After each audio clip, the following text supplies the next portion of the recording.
So welcome to my viewpoints, and this discussion, or this little viewpoint, is looking at scope creep, right? Very curious topic because people always talk about scope creep, but I think you really need to understand what do we actually mean by scope creep, because it's very dangerous to admit that if you're running a project and scope keeps being added and added, right, and therefore being crept in, then that arguably means either somebody doesn't understand what the project needs to deliver, or that the PM ultimately is having a bit of a hard time controlling and managing the project with an understanding what is there to deliver. Now that may seem a little harsh, okay? So let me explain it a different way. Many years ago, I was working for an ATO, and we used to do snippets of a film called Pentagon Wars. Now, Pentagon Wars is actually a film based on a true situation in the US military where they were defining an army personnel carrier and they ended up with a tank, which is quite different. An army personnel carrier is driving 15 people to the front line, light-headed bus, and then go back, and of course a tank is a fighting machine, slow and firing things. All right? And the reason why we use that, because there was a lot of scope creep, just because the bigwigs said, well, we need to do this, we need to do that, and the PM would go back. And what was happening is that the whole project delivery changed from what its original case was to deliver without any real sign-off of understanding why those changes were taking place. And it's that last point that is the biggest problem.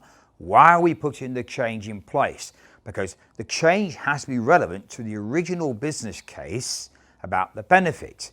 Now that's fine, because if the benefit has changed and therefore we need to change what we're delivering to therefore address the new idea about what the benefit is or the new solution we need to get out, that is absolutely fine.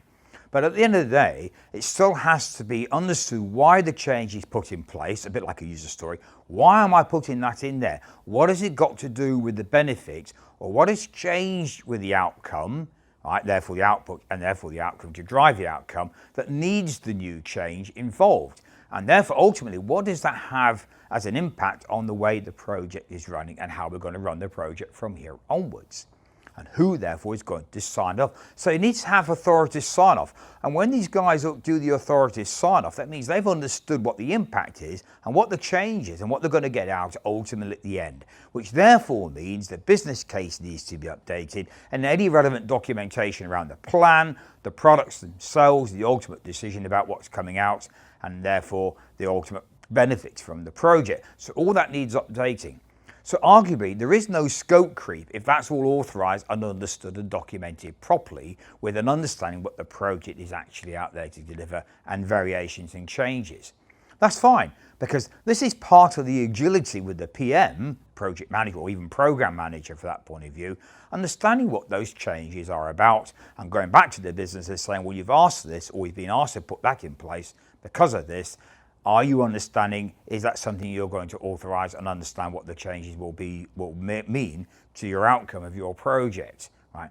Because in the point of the tank, they weren't expecting the tank initially, it was supposed to be an army personnel carrier, right? So obviously things didn't get changed with the original business case in mind, and therefore update with the right authority to say, yeah, but we're now going to change, we don't need an APC, an army personnel carrier, we need a tank, right? And this is very important actually, because you might be designing something on a website to go on a laptop type web page delivery, where in the end of the day you might end up something that's going to be on the mobile instead, is a mobile app. Not on the mobile browser, but on a mobile standalone app.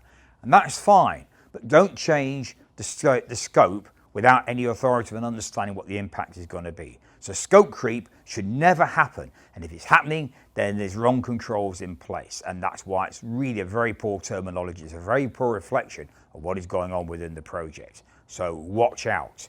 Make sure it has relevance to what the solution is supposed to be delivering as you see it now. Because things are going to change. Things will most likely change, especially today. And this is the real point of agility, is to have understand how do I change that to get that in place and get it right at the end of the day. Sometimes you don't know until you start building something how it's going to look. So just consider that.